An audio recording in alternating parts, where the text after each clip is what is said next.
Consumers said they purchased merchandise that ended up being low quality or different from how it was depicted online. Before you buy that jersey or flag or sweatshirt, you've got to make sure it's real, not only to protect your wallet, but your health. They're going to try to take advantage of your online transaction to steal personal information.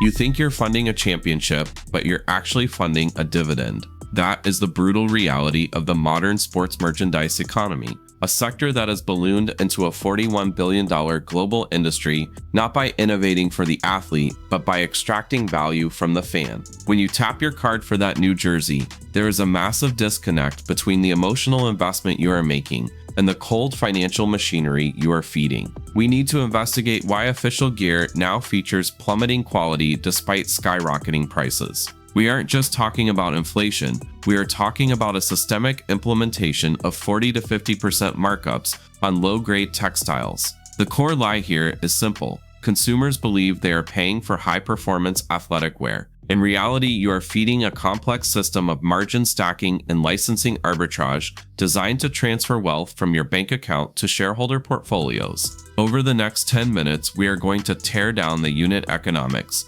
expose the luxury infiltration by LVMH, and reveal how the upcoming 2026 World Cup kit war will redefine retail pricing forever. But first, you need to understand how the money actually moves. Let's pull up the P&L statement for a standard authentic jersey to see where your money evaporates. If you walk into a stadium store and drop $100 on a team shirt, you naturally assume that money supports the club or pays for premium manufacturing. The math tells a different story. The actual production cost of that jersey, materials, labor, giving it a tag in Vietnam or China, is roughly $20. That leaves an $80 gap between the factory floor and your receipt. This isn't just profit, it is the result of margin stacking. Every layer of the supply chain demands a premium without adding value to the product. First, you have the team royalty, which usually claims 10 to 15% off the top. Then the brand creates like Nike or Adidas takes a 30 to 40% markup to cover their marketing and sponsorship overhead. Finally, the retailer takes their 20 to 30% cut. By the time the product reaches you, the tangible value of the item is a fraction of the price.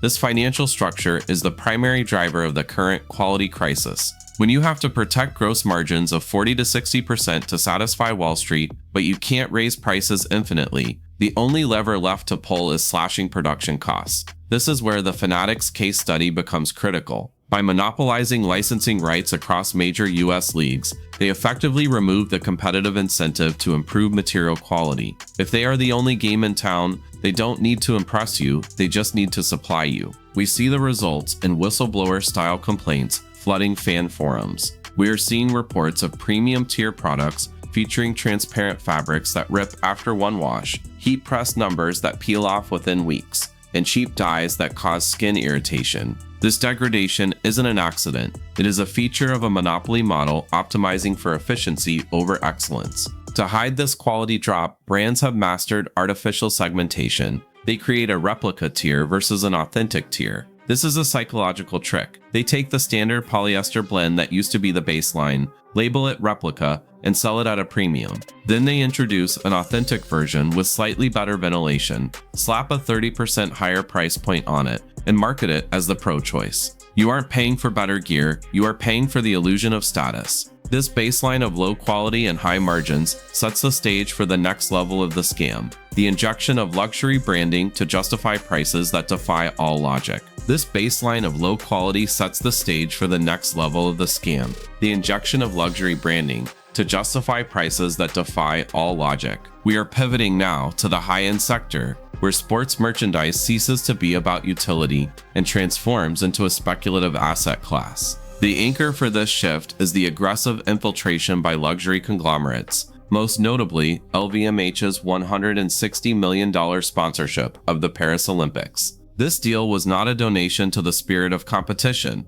it was a calculated capital deployment to secure the halo effect. By placing Louis Vuitton trunks and Dior branding adjacent to gold medals, they effectively gave the entire industry permission to normalize triple-digit pricing for basic sportswear. When a luxury house validates the sector, the $40 t-shirt becomes a relic, replaced by the $150 garment. You see this strategy executed with ruthless efficiency in the Formula One merchandising model. Before the Drive to Survive era, F1 gear was niche apparel for racing purists. Today, it is the blueprint for lifestyle revenue. Teams have realized that their new audience, expanded globally by Netflix, isn't buying a cap to block the sun at Silverstone. They are buying a $40 membership card to a cultural moment. This allows teams to sell $110 polyester t-shirts, where the price is driven entirely by brand equity rather than textile quality. The margin on these items is astronomical because the racing heritage narrative acts as a shield against price sensitivity.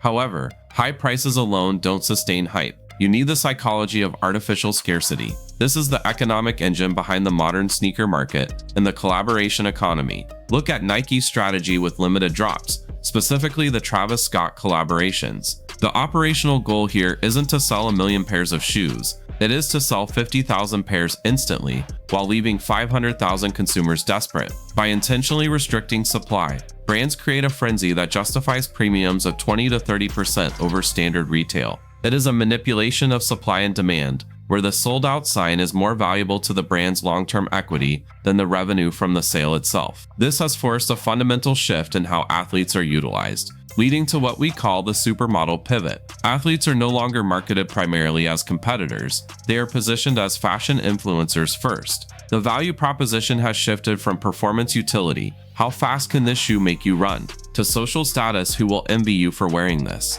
For the brand, this model is operationally perfect. High hype, low volume drops minimize inventory risk, because you never produce enough to require a markdown. You maximize sell-through rates at full price, keeping your gross margins pristine. But for you, the fan, it completes the consumer scam. You are no longer buying durable gear designed for sport. You are paying an entry fee to a manufactured exclusive club, purchasing assets that are designed to be looked at rather than used. This convergence of fashion and sport will reach its absolute apex at the 2026 World Cup. This event is shaping up to be the ultimate battleground for the fashion sports economy, and the strategies of the two giants, Adidas and Nike, could not be more distinct. Adidas is executing a volume-heavy strategy, reportedly preparing over 3,000 unique products. They are betting on ubiquity and mass market saturation. In contrast, Nike is doubling down on culture-driven scarcity plays, utilizing their roster of sub-labels and collaborators to create moments rather than just merchandise. To understand who is winning, you have to look at the CEO scorecard.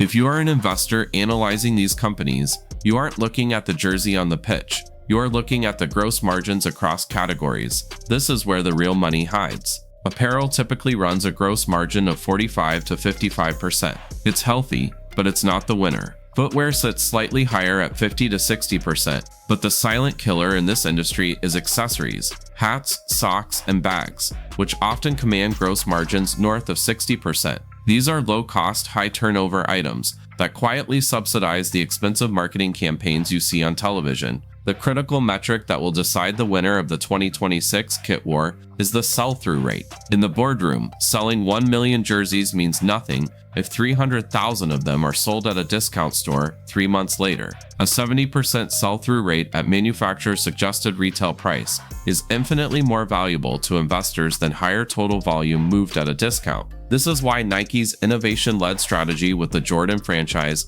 often outperforms Adidas's volume-led sustainability plays when you look at EBITDA margins. Nike protects the price integrity of the brand, whereas Adidas often finds itself clearing inventory, damaging brand equity to save the quarter. We are also seeing the rise of the lifestyle kit trend, where national team jerseys are designed specifically for street fashion viability rather than pitch performance. This effectively doubles the total addressable market for each SKU. You aren't just selling to soccer fans, you are selling to fashion consumers who may never watch a match. With the World Cup expanding to 48 teams in 2026, brands are already positioning inventory to capitalize on this. They are turning national pride into a $2 billion inventory game, where the risk of overproduction is high, but the reward of a viral fashion moment is massive. So how do you navigate this landscape if you are sitting in the executive chair? We can synthesize this investigation into a career playbook for the modern sports business professional. The first rule is a scarcity strategy.